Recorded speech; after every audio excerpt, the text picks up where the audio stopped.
지난 시간에 거인 앞으로 나아가는 다윗에 대하여 우리는 함께 그 배경을 살펴보았습니다. 사무엘상 17장에 대한 전체적인 그 강해인데요.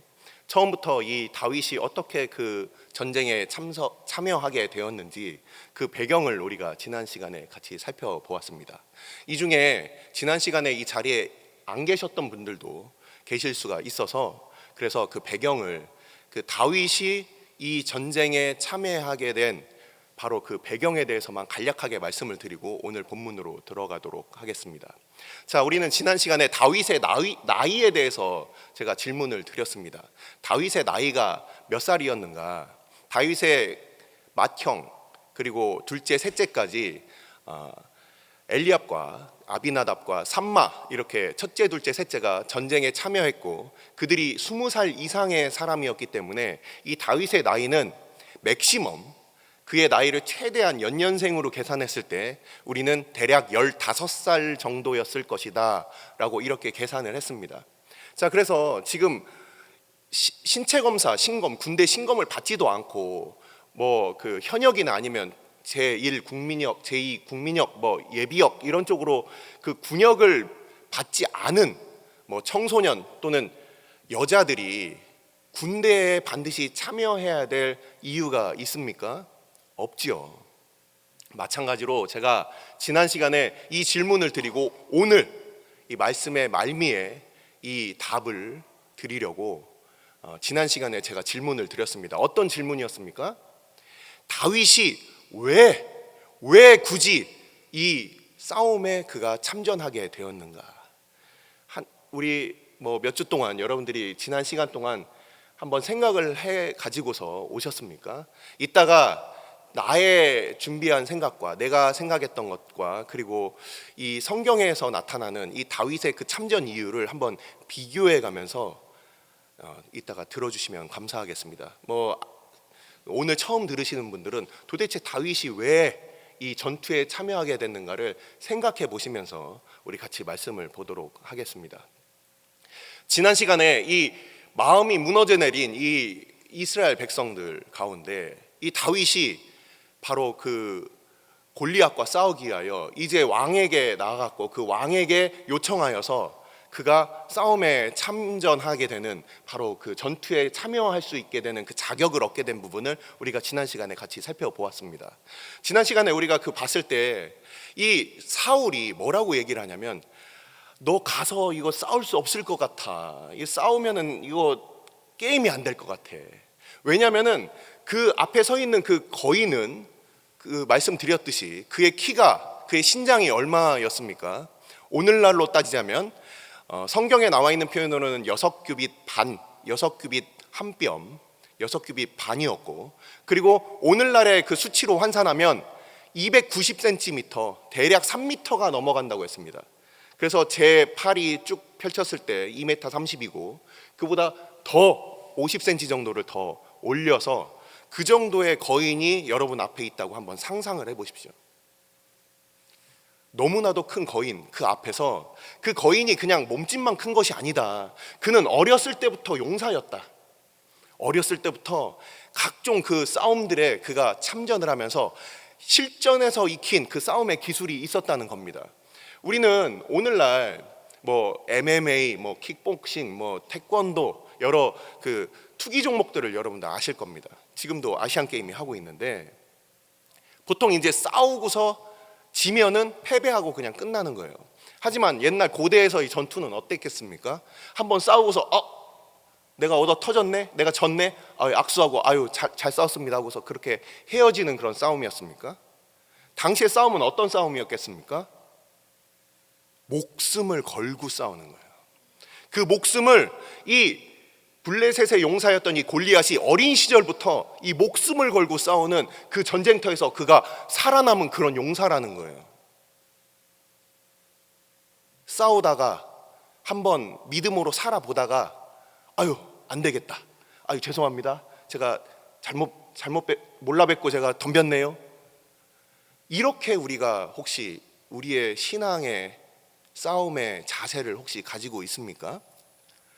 이 사울은 이 다윗에게 그는 어렸을 때부터 연전연승해서 지금까지 살아남은, 목숨을 걸고 싸운 그 전쟁터에서 그가 살아남은 그런 베테랑이다.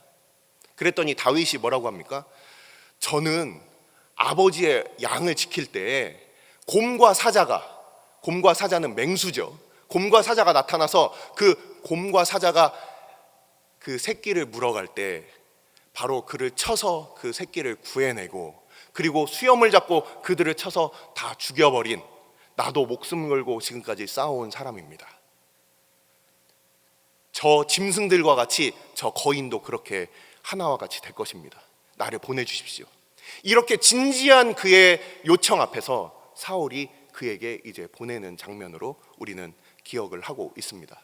자, 그래서 다윗은 시험 삼아서 그의 사울의 군복을 입어봤고, 그리고 그의 갑옷을 입었고, 그리고 그의 칼을 차보고 시험 삼아 걸어보다가 자기에게 맞지 않으니까 모든 것을 그냥 다 벗어두고 뭔가 방어 도구라도 하나를 가져가든지 공격용 도구 하나라도 가져가면 좋을 것 같은데, 옆에서 지켜보는 우리들 마음은 다윗이 몰라주고 그냥 다 벗어 던지고 그가 막대기 하나를 가지고서 그가 진영을 출발하고 있습니다. 그가 출발해서 이제 내려간 곳이 바로 오늘 본문부터 나오는데, 이 골짜기 부분이에요. 골짜기,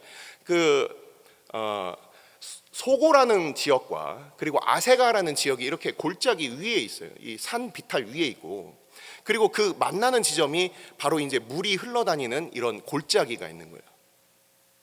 그 골짜기로 이제 소고에서 출발한 이 다윗이 내려와서, 그래서 그 지나가고 있는 이 시냇가에서 매끄러운 돌을 5개를 이제 가지고서 그가 목자의 그 가방 안에 넣는 겁니다. 목자의 가방 안에는 뭐 이렇게 물매도 들어있을 수 있고, 그가 뭐 평소에는 도시락을 가지고 다닐 수도 있고, 그냥 그가 가지고 다니는, 요즘 우리 젊은 청소년들이 그냥 이렇게 메고 다니는 등가방 같은 그런 용도예요. 거기에다가 이제 돌을 넣고, 그리고서 그가 막대기를 가지고 이제 출발하는 장면을 우리가 지난 시간에 보았습니다.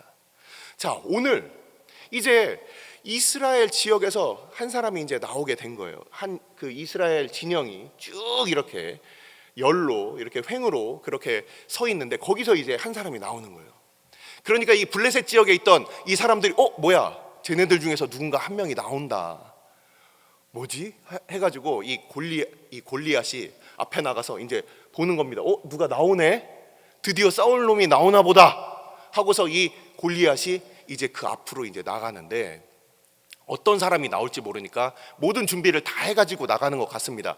그의 앞에는 방패를 든 사람이 있었어요.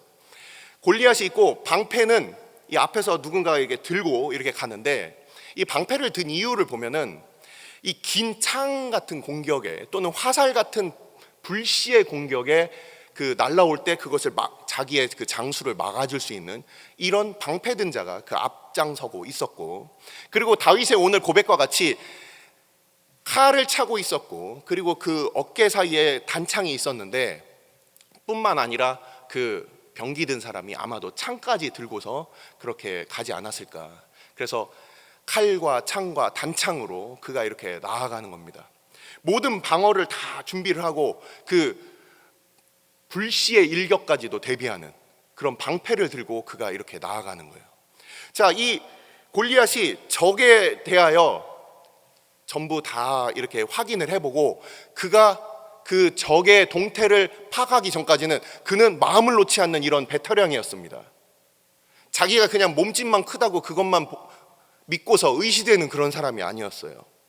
그래서 이 방패 든 사람을 앞에다 두고서 그가 이렇게 조심스럽게 나아가는데, 저기서 누군가가 한 명이 나오는 겁니다. 이스라엘 진영에서 한 명이 나오는 거예요. 그가 앞으로 나오면서 뭔가 그 개울가에서 뭔가를 뭐 이렇게 만지는 것 같고, 그러고서 그가 이렇게 오는데, 가까이 가서 보니까 그가 이렇게 둘러보았다, 그가 살펴보았다고 되어 있어요. 보니까 뭐야 이게, 뭐 오랜만에 한 40일 만에 나왔으니까 뭐 좀 대단한 어떤 인물이라도 나왔는가 봤더니 그냥 막대기 하나 진 소년이 나오고 있는 거예요. 근데 그 소년에 대하여 그가 멸시하면서 업신여기면서 그가 욕하는 장면이 나옵니다. 그 이유에 대해서 성경에 이렇게 쓰여져 있습니다. 그를 보니까 그의 외모를 보고서 이미 김이 팍 샌 거예요. 그의 외모가 어땠습니까? 젊다라고 이렇게 되어 있는데 이게 젊은이의 그 젊다가 아니에요. 힘이 넘치는 젊은이의 뜻이 아니라 이게 나하르라는 이 히브리어 단어는 막 젖대 나이, 걸음마 하는 그 젖대 나이, 그 아이부터 해서 결혼 전까지의 청년까지, 이 결혼 전에 풋내기 같은 사람들, 이런 사람들을 총괄적으로 이르는 말이 바로 이 나하르라는 단어입니다. 이 젊다라는 게 그거예요. 근데 이 골리앗이 사용한 이 젊다라는 것은, 야, 좀 나같이 좀 이렇게 싸움터에서 딱 있으면은 사람들 딱 봤을 때 그냥 얼굴이 태권도 한 3단, 몸집이 뭐 유도 5단, 뭐 우리 유명한 영화 배우 마동석처럼 막 이렇게 그런 사람들이 좀 나와야 되는데, 보니까 이렇게 표현을 하고 있어요. 어리고 젊고 그리고 붉고 아름답더라. 다윗의 외모에 대해서 이렇게 이야기를 묘사를 하고 있습니다. 자, 우리가 뭐 젊다, 이 어리다라는 표현이 있었고, 여기 붉다라는 표현이 이게 사무엘상 16장에도 등장하는 표현인데, 이 붉다라는 것에는 두 가지 해석을 할 수가 있습니다. 첫 번째로는 혈색이 좋아서 얼굴이 붉다, 이런 뜻이 있고요. 그리고 이 붉다라는 뜻이 뒤에 있는 아름답다라는 뜻과 같이 결합이 되면 이렇게 또 해석을 할 수가 있어요. 여러분들 그 얼굴 하얀 사람들, 저도 이제 그 선교지에 있을 때 그 자외선이 굉장히 그 세게 내리쬐는 그런 곳에서 살았습니다. 그래서 이 자외선 아래서 햇볕에 타면은 우리 그 동양인들은 타면은 그냥 까매져요. 근데 이 서양인들, 얼굴이 하얀 분들은 이게 붉게 됩니다. 붉게 변해요. 뭐 그 특별히 얼굴 하얗신 분들 어디 그 뭐 놀러 갔다가 오시면은 그 뭐 바닷가나 이런 데 가서 햇볕을 좀 쬐시면 이거 가지고 얼굴이 좀 이렇게 붉게 되는 것들을 한번 보신 적이 있을 겁니다. 이 다윗이 그냥 단순히 그냥 까무잡잡하고 뭔가 다부지게 그렇게 생긴 사람이 아니라 굉장히 곱게 생겼다. 그래서 아름답다라는 이 표현을 이 다윗에게 쓰고 있습니다. 어리고 붉고 뭐 피부 색깔이 아주 하얀 그런 축에 속한 것이죠. 그리고 그가 아름다웠다. 그러니까 이 블레셋의 장수 골리앗이 봤을 때는 그래도 뭔가 나랑 좀 어느 정도 견줄 수 있는 그 정도의, 적어도 뭐 그 아놀드 슈왈제너거처럼 뭐 이렇게 막 그 근육질은 아니더라도 좀 어느 정도 뭐 이소룡 정도 되는 그 정도 근육은 가진 사람이 나와야 되는데, 상대편에서 굉장히 그 여리여리하고 뭔가 딱 봤을 때 견적이 나오는 그런 상대가 나오게 되는 거예요. 그러니까 김이 새버린 겁니다. 방패까지 준비를 하고, 그리고 창, 칼, 단창까지 다 준비해서 이제 싸워서 이제 이놈들 그냥 죽여버리고서 이제 우리가 승리를, 이제 기선을 제압하자, 이렇게 생각을 하고서 나왔더니 막대기 하나 든 그 소년이 이렇게 나오니까 이 골리앗은 굉장히 김이 샜죠. 그러니까 그 모든 분풀이를 이 다윗에게 요구로 하고 있습니다. 자, 뭐라고 하고 있습니까? 야, 네가 나를 개로 여겼냐? 네가 나를 개로 여겼어? 지금 나 무시하는 거지 지금. 야, 기가 막히네. 내가 너 정말 뜨거운 맛 내가 보여주겠어. 오늘 너 태어난 거 후회하게 만들 거야. 적어도 뭐 얼굴에 좀 칼집이라도 있고, 칼 흉터라도 있고, 좀 뭐 뭔가 좀 이렇게 이 몸집이라도 큰 사람이 나올 줄 알았더니 이거는 뭐 소위 뭐 말하는 계집애 같은 놈이 나왔어. 이러면서 그를 이제 깔보고 그리고 콧방귀를 끼는 겁니다. 그 가운데 이제 이 다윗에게 이 골리앗은 이제 욕을 합니다. 어떤 식으로 욕을 하느냐? 이 다윗과 함께한 그 이스라엘 하나님을 그가 모욕하고, 그리고 이 다윗에게 이제 직접적인 어떤 그 협박을 하는 거예요. 어떤 식으로 협박을 하느냐? 너 나한테 이리 와봐. 내가 너 죽여서 새 땅의 짐승에게 내가 네 살코기를 밥으로 줄 거야. 너 한번 와봐. 일로 와봐. 컴온, 이러고 있는 거예요. 바로 이런 상황 가운데, 자, 뭔가 나에게 있어서 맞닥뜨린 그 원수가 나에게 나의 생명을 위협하면서 그렇게 나의 생명을 당장이라도 죽일 것 같이 그런 얘기를 듣는다면 주눅 들어야 하는 것이 그것이 보통 일반적인 사람들의 그런 심정이죠. 근데 이 다윗은 오히려 그에게 되받아치면서 이런 이야기를 하고 있습니다. 자, 이 부분이 굉장히 중요한데요. 이 부분에 대해서 우리가 같이 말씀을 같이 보시면서 같이 들어주시면 감사하겠습니다. 자, 우선 이 다윗이 너 나한테 와라, 내가 너를 죽여서 새와 짐승에게 그 살을 주겠다, 이렇게 얘기를 하는데, 이 다윗은 그 내용에 같이 평행해서 같이 대비되는 그 구절을 우리가 살펴보면, 너는 나를 죽여서 저 새와 짐승에게 고기로 준다고 그랬지? 나는 너뿐만 아니라 너의 블레셋 사람들 모든 군대들을 다 죽여서 그 시체로 새와 짐승들의 밥이 되게 할 거야. 이 거인의 이 압도하는 이 말 가운데서 이 다윗은 더 큰 그 반향과 같이 그렇게 그에게 응수를 하고 있습니다. 그러면서 뭐라고 하고 있습니까? 내가 너와 싸워서 너의 목을 베고, 그리고 나머지 블레셋 사람들도 다 그렇게 짐승의 밥으로 줄 것이다, 이렇게 얘기를 하고 있습니다.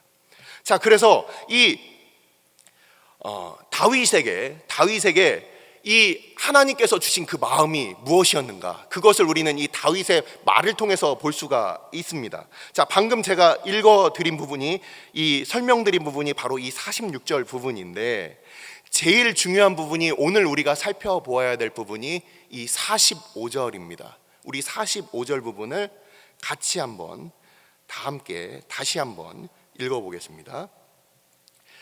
같이 읽어보겠습니다. 45절입니다. 앞에 안 나옵니다. 자기 성경 읽으세요. 다윗이 블레셋 사람에게 이르되 너는 칼과 창과 단창으로 내게 나아오거니와 나는 만군의 여호와의 이름 곧 내가 모욕하는 이스라엘 군대의 하나님의 이름으로 내게 나아가노라. 아멘. 자, 44절과 46절이 서로 이렇게 대비가 되고, 45절 상반절과 45절 하반절이 서로 대비가 됩니다. 무엇입니까? 칼과 창과 단창이라는 바로 그 무기에 대한 부분이에요. 자, 이 무기에 대해서 제가 잠깐 말씀을 드려야 됩니다. 이게 바로 이 블레셋에 대한 그 배경 지식인데요. 블레셋은 어떤 민족이냐? 실제 이 갑돌이라고 하는 크레타 섬으로부터 온 이 해양 민족이 이 이스라엘 그 지중해 이스라엘 기준 서쪽으로 그 지중해 해안에 정착한 민족이 바로 이 블레셋 민족입니다. 이 사람들은 옛날부터 히타이트 사람들의 그 제철술, 철로 뭔가 물건을 만들고, 뭐 농기구뿐만 아니라 그들이 무기를 만들 수 있는 이 제철술을 가지고 있는 사람들이 바로 이 블레셋 사람들이었어요. 당시에 뭐 우리야 요즘 집에 칼도 다 쇠고, 뭐 자동차도 쇠고, 우리 주변에 쇠를 볼 수 있는 게 굉장히 많이 있죠. 철기를 볼 수 있는 게 많이 있습니다. 그래서 그 철기의 그 뭐 종류들이 이제는 더 많아져서 뭐 스테인레스 또는 뭐 텅스텐, 뭐 여러 가지들 이제는 많은 합금들을 주조하기도 하는데, 당시에는 이 철이라는 것이 만들기가 굉장히 힘들었어요. 당시에는 최첨단 기술이었다는 겁니다.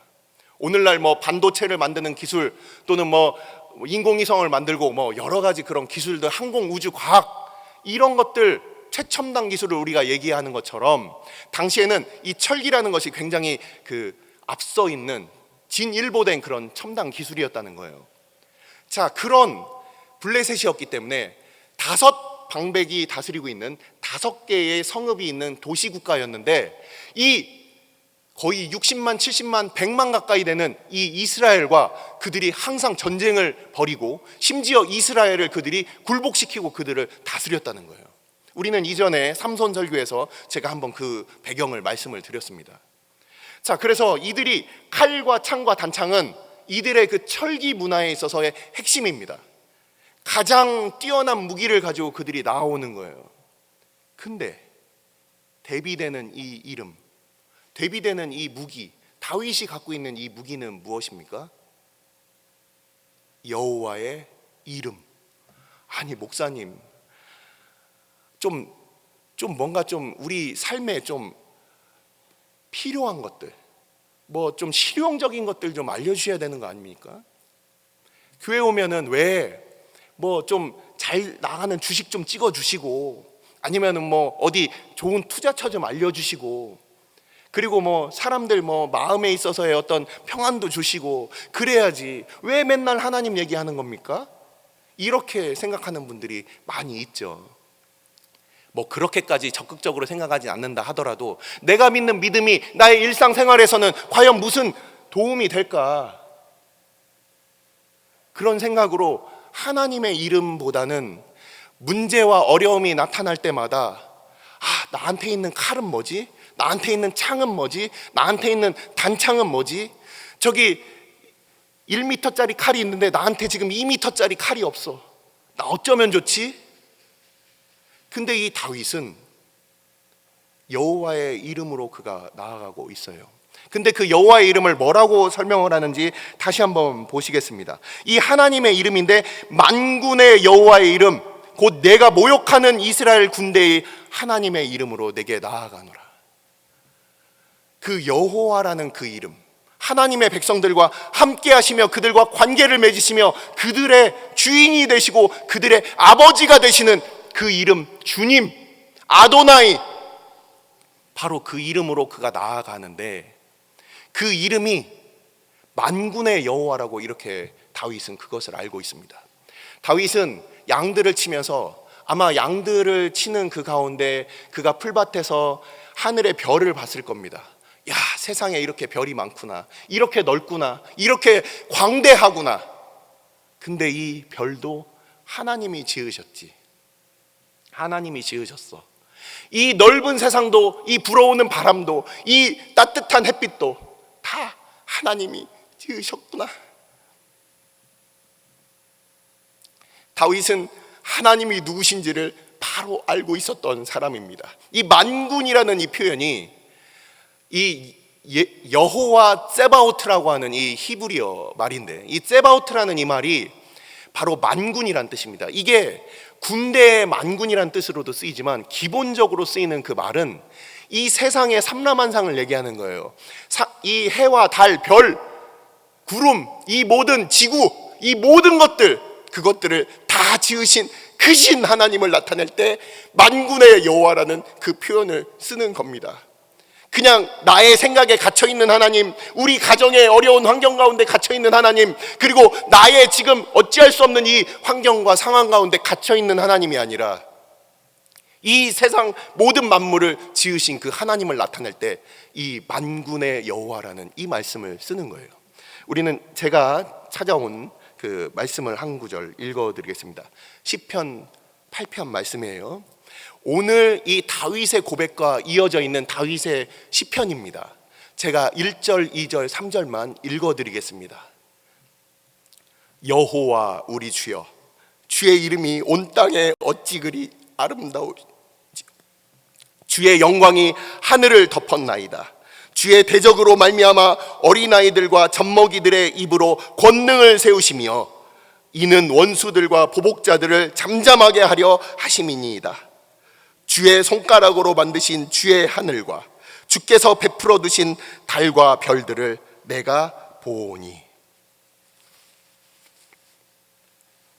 다윗은 이렇게 그 주의 대적자들이 이렇게 크게 하나님의 백성들을 그렇게 위협할 때 젖먹이들과 같은 그의 입술로 그들을 대적하게 하신다.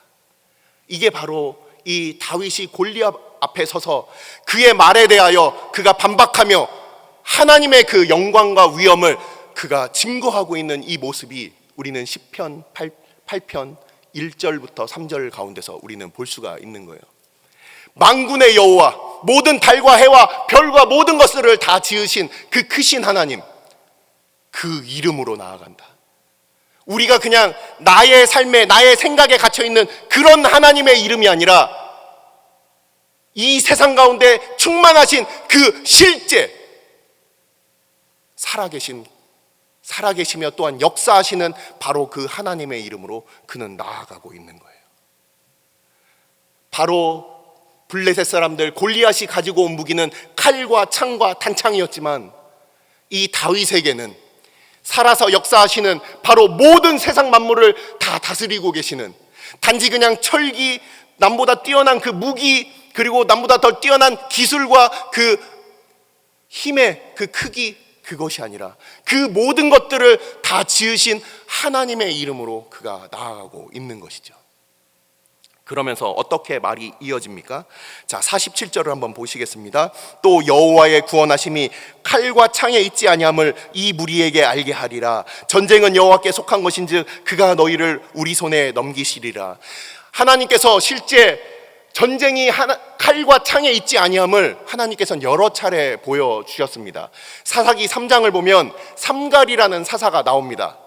그 삼갈이라는 사사는 블레셋 사람 600명을 그가 쳐서 죽이는데, 그가 가졌던 무기는 무엇이었을까요?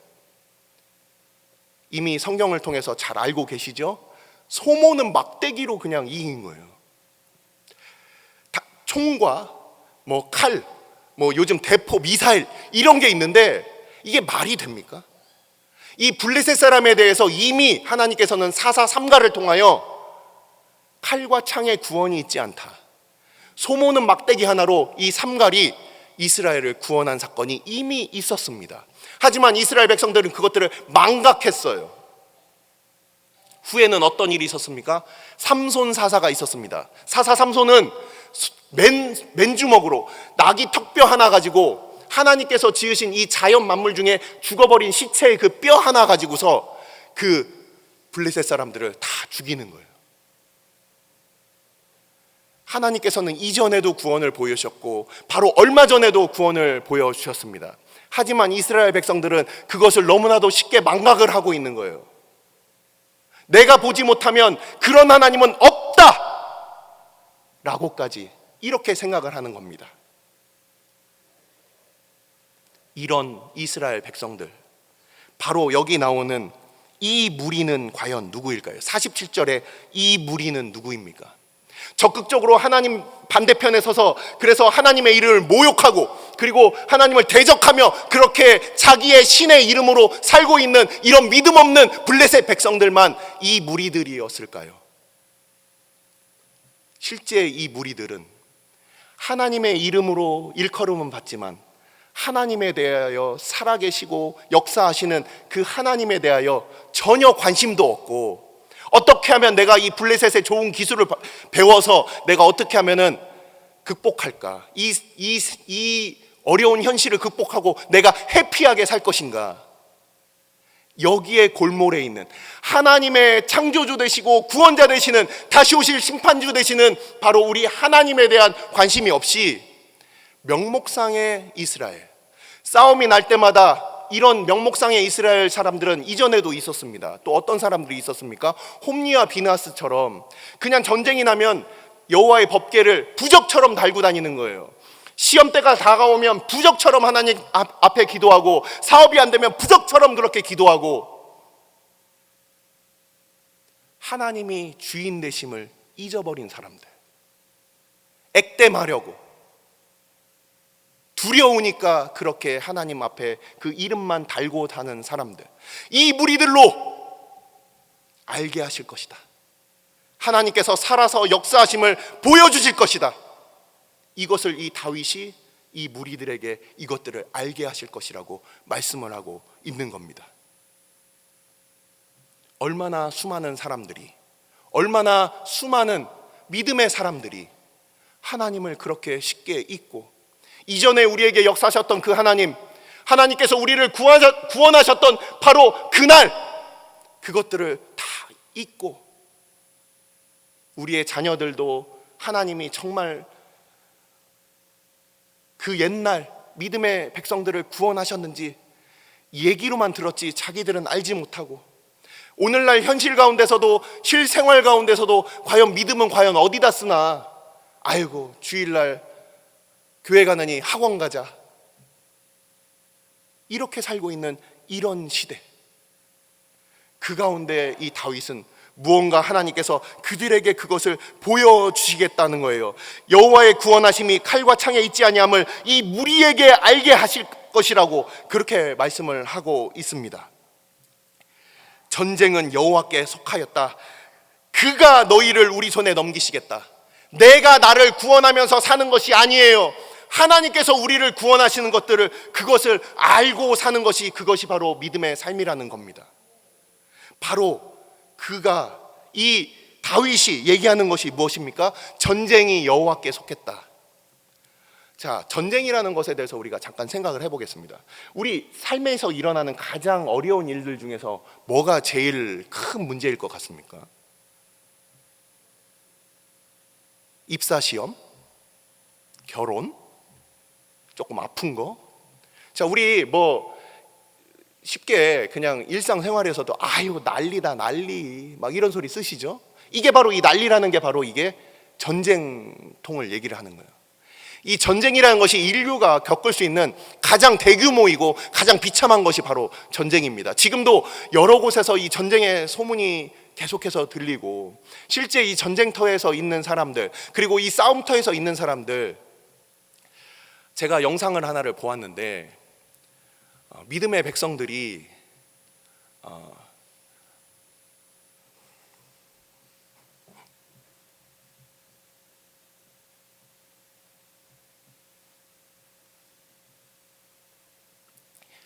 파키스탄에서는 지금도 교회가 헐리고 사람들이 위협을 당하고 있고, 또 많은 내전과 어려움이 있는 곳에서는 작은 소년들이 총을 들고 다른 소녀를 총살하는 장면을 보았습니다. 칼로 다른 어린이가 다른 어린이의 목을 베고, 믿음 때문에 일어나는 실제 현장이고, 우리 선교사들은 실제 현장은 그거보다 더 참혹하다. 우리가 평안하고 안락한 곳에서 실제 그 믿음의 싸움이 일어나고 있는 그런 현장들에 대해서 잘 모르고 있지만, 불과 100년 전에 우리나라에도 그런 일들이 있었죠. 믿음 때문에 살고 죽는 일들이 있었어요. 바로 그런 일들이 있었다는 겁니다. 근데 그 전쟁이라는 것이 가장 참혹하고 어려운 그런 상황인데, 그 전쟁이 어디에 속해 있느냐? 그것이 바로 우리 여호와께 속해 있다. 우리에게 있어서 자잘한 일도, 우리에게 있어서 조금 더 중요한 일도, 우리는 이것까지는, 내가 할 수 있는 이것까지는 하나님께 맡겨요. 참 재밌죠? 내가 해야 하는 일은 하나님께 맡기고, 내가 하고 싶은 일은 또 하나님께 이렇게 맡깁니다.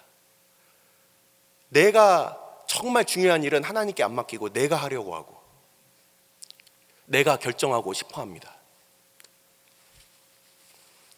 작은 일, 중간 정도의 크기의 일, 나의 믿음이 어느 정도 허용하는 선에서는 그래, 이게 다 하나님 뜻이지, 그렇게 얘기하지만, 진짜 중요하고 가장 중요한 일에 대해서는 그것이 하나님께 속했다고 생각하지 않아요. 내 힘으로 내가 뭔가 좋은 기운을 받아서, 내가 뭔가 좋은 능력을 받아서, 믿는 사람이나 믿지 않는 사람들이 그렇게 나 중심적으로 그렇게 하죠. 하지만 이 다윗은 가장, 이 세상에서 일어날 수 있는 가장 어렵고 힘든 일은 하나님께 속해 있다, 우리 여호와께 속해 있다라는 것을 그는 이렇게 고백하고 있는 거예요. 그의 삶을 통하여 가장 힘들고 어렵고, 그리고 나에게 있어서 내가 어찌할 수 없는 바로 그 상황이 누구한테 속해 있느냐? 바로 여호와 하나님께 속해 있다. 우리는 어떻게 생각합니까? 전쟁은 여호와께 속했다라고 우리가 말은 하지만, 작은 일부터 중간 일, 그 다음 일, 제일 큰 일까지 전쟁도 여호와께 속했고, 우리의 일상적인 일도 여호와께 속했다라고 그렇게 고백하며 살고 있습니까? 아니면 그냥 전쟁은 여호와께 속했다는 말이 나중에 그냥 할 변명으로 남겨놓은 그런 말입니까? 이 다윗은 그의 모든 일상생활로부터 그의 전쟁에 목숨을 걸고 서는 그 순간까지 바로 이 모든 것이 여호와께 속했다라고 그렇게 고백을 하고 있는 겁니다. 자, 그러면서 이제 싸움은 일어납니다. 자, 이제 이런 말이 끝나고 골리앗이 이렇게 성큼성큼 이 다윗을 향해서 오고 있습니다. 자, 점점 더 가까이 오는 그 거인을 향해서 이 다윗은 어떻게 하고 있습니까? 야, 어떻게 오면은 내가 한번 싸워볼까 하고서 이렇게 막 마냥 기다리고 있는 모습이 아니에요. 우리 성경을 한번 자세히 보십시오. 그러면은 골리앗이 점점 다윗에게로 가까이 올 때 다윗은 그 골리앗을 향하여 그가 달려가고 있습니다. 그가 달려가는 와중에 그의 제구에서 그의 돌멩이를 꺼내고, 그리고 그가 물매를 잡고 그렇게 움직이면서 그가 돌리면서 그 거인을 향하여서 그 물매를 날리게 됩니다. 어떤 일이 일어났습니까? 투구를 쓰고 있었고, 온몸을 비늘 갑옷으로 덮고 있었고, 다리에 각반을 찬 이 등에 단창을 맨 이 거인이, 그 돌멩이가, 그 매끄러운 돌멩이, 삐쪽하거나 뭔가 이렇게 위협이 될 만한, 어린이들이 갖고 놀 수 있는 그런 돌멩이에요. 그 돌멩이가 이 거인의 이마에 박히고, 성경 표현대로라면은 이마가 박힌 채로 그 이마가 땅에 엎어졌다, 이렇게 되어 있어요. 아무도 상상할 수 없었던 그 일이 일어났습니다. 다윗의 물맷돌로 그 이마를 적중시키고, 이 말씀을 보니까 기절한 게 아니라 그 성경 표현을 보니까 이미 죽었다라고 되어 있어요. 그가 그것을 맞고서 죽어버렸습니다. 그 거인이 3m에 가까운 그 거인이 쓰러져 버렸어요. 다윗은 이 거인 앞에서 무엇을 보았습니까? 우리 앞에 있는 이 거인의 모습을 상상해 볼 때 2m 90cm, 그리고 모든 무기로 다 이렇게 온 몸을 두르고 있는, 나를 위협하고 나를 지목해서 나를 욕하고 나에게 달려오는 그 거인을 향해서 이 다윗은 그 거인 앞에서 그는 무엇을 보았습니까? 이 크고 무서운 이 거인 앞에서 이 다윗은 거인보다 크신 하나님을 본 거예요. 그냥 어린아이랑 그냥 싸우고, 어린아이한테 골리앗 옷 입혀놓고서 싸워서 손목 잡고 엎어버리고서, 그러고서 야, 나 골리앗 이겼어, 이름이 골리앗이래, 이렇게 싸운 게 아니에요. 실제 존재하는 그 거인, 우리가 우리의 힘으로 어찌할 수 없는, 인간의 힘으로는 어떻게 해볼 수 없는 칼과 창과 단창으로 무장한, 당시의 최첨단 무기로 그렇게 무장해서 이스라엘에게는 없는, 사무엘상 16장 22절을 보면은 이스라엘에는 당시에 사울과 요나단에게만 칼이 있었어요. 다른 사람들은 칼도 없었습니다. 바로 그렇게 다가오는 이 거인 앞에서 이 다윗은 그 거인보다 크신 하나님이 바로 자기와 함께 하심을 그가 본 것이죠. 그래서 그는 이 거인을 넘어뜨렸습니다. 자, 이 거대한 거인이 쓰러졌어요. 그를 이제 죽여야 되는데 다윗에겐 칼이 없었어요. 어떻게 했습니까? 그 거인이 갖고 있던 그 칼이 바로 사무엘상 21장에 아히멜렉의 그 제사장, 그 노베에 있던 아히멜렉 제사장의 집에 그 보관해놨던 그 골리앗의 칼입니다. 그 골리앗의 칼을 그가 잡고 그것을 빼서 그 칼로 그 거인의 목을 베어 버렸어요. 우리에게 도구가 없다고, 우리에게 어떤 방법이 없다고, 내가 칼이 준비되면 나갈 텐데 안 되겠네, 내가 다 죽여놔도 칼이 없어서 안 되겠어, 나는 그래서 안 싸울 거야, 이게 아니라 이 중무장한, 이 완전 무장한 이 거인이 쓰러지고 그 칼이 다윗의 손에 들렸을 때 그것은 의의 병기로 사용하게 된 거예요. 이 큰 거인이 쓰러짐으로 인하여 하나님께서는 더 크신 영광을 하나님께서 돌려받으시는 그 장면이 되는 겁니다. 우리 앞에 있는 문제들, 작은 문제들, 그것들 넘고 승리했다고 우리가 기뻐하면서 하나님께 살짝 영광을 나눠드리고 내 힘으로 해놓고서, 그런 영광이 아니라 이거는 철저하게 하나님께서 이 큰 거인을 무너뜨리심으로 그보다 더 크신 하나님의 영광이 있구나, 이것들을 모든 사람들이 보게 되고 그 영광을 하나님께 돌리게 되는 바로 그 사건이라는 것이죠. 애굽에서 그 나온 이 이스라엘 백성들이 홍해 가운데서 그들이 본 것은 무엇입니까? 당시의 G1이었던 이 애굽보다 더 크신 하나님께서 그들을 구원하신 그 하나님을 미리암과 그의 백성들이 함께 찬양하고 있는 거예요. 우리 앞에 있는 그 거인, 눈앞에 보이는 그 큰 거인, 그것이 여호와의 이름으로 쓰러질 때 바로 여호와의 이름이 영광을 받으시는 겁니다. 우리가 우리의 힘으로 그것들을 생채기를 내고 뭔가 열심히 해보고 할 수 있다, 하면 된다, 해보자, 이것으로 되는 게 아니에요. 그건 내가 뭔가 할 수 있을 때 가능한 것이죠. 우리가 아무것도 할 수 없는 그 상황 가운데 하나님이 정말 살아계시는구나, 그것을 보여준 사건입니다. 이 사건들의 결과가 어떻게 되었습니까? 다윗이 그의 목을 베고 그 목을 이렇게 들었을 때 그 모든 것들을 다 함께 지켜보고 있던 사람들이 있었어요. 블레셋 사람들, 그리고 이스라엘 사람들이 그 모든 광경들을 보고 있다가 깜짝 놀라게 된 거예요. 그러면서 블레셋 사람들이 달아나기 시작을 합니다. 그동안 같이 지켜보고 숨죽이면서 언제 도망갈 수 있을까, 그것을 그렇게 보고 있었던 이 이스라엘 백성들이 야, 우리가 이겼다 하면서 그들이 나오기 시작하고 그들이 함성과 승리 함성을 부르면서 그 블레셋 사람들은 도망가게 됩니다. 그들은